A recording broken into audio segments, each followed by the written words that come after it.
Ndugu waandishi wa habari pamoja na Watanzania wote, hususan wanaTarime, wilaya yetu itapokea Mwenge wa Uhuru 2026 kuanzia siku ya tarehe 4, ambapo tutaukimbiza katika halmashauri ya Tarime DC kwa maana ya halmashauri ya wilaya.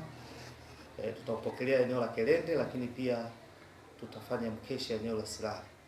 Kwa nitoe wito kwa wananchi wote, kwa wanaTarime wote, lakini pia na viunga vyetu vinavyotuzunguka wote kushiriki, kuwa na hamasa kubwa, kwa sababu Mwenge ni itifaki ya Mheshimiwa Rais ambayo itakuja kutupagua, kutumulika, lakini na kutuhamasisha maendeleo makubwa kwenye eneo letu.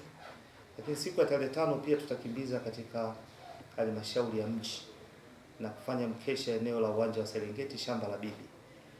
Kwa siku hizo mbili zote ni fursa kwetu wanaTarime kushiriki pasavyo kwa hamasa kubwa, kwa ushirikiano mkubwa, ili kuonyesha kazi kubwa ambayo imefanyika na serikali kwenye miradi mikubwa ya maendeleo katika sekta mbalimbali, na kila mwananchi basi aje kwa ajili ya kutamalaki na kutia hamasa kubwa kwenye mbio za Mwenge huu wa Uhuru ambao utapita kwenye maeneo mbalimbali kukagua miradi ya maendeleo, kuweka mawe ya msingi, lakini pia na uzinduzi wa miradi mikubwa ya maendeleo ambayo ni msaada mkubwa kwa ajili ya maendeleo ya wananchi kwenye maeneo yetu.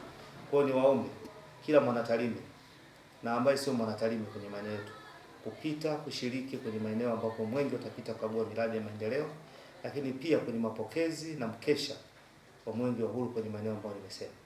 Kwa Tarime DC tutakesha eneo la Silali kama nilivyosema, lakini kwa Tarime mji Mwenge wa Uhuru utakesha kwenye eneo la shamba la bibi maarufu kwa jina hilo au uwanja wa Serengeti ambao uko hapa mjini. Asanteni sana kwa kunisikiliza. Junto TV, sauti ya jamii.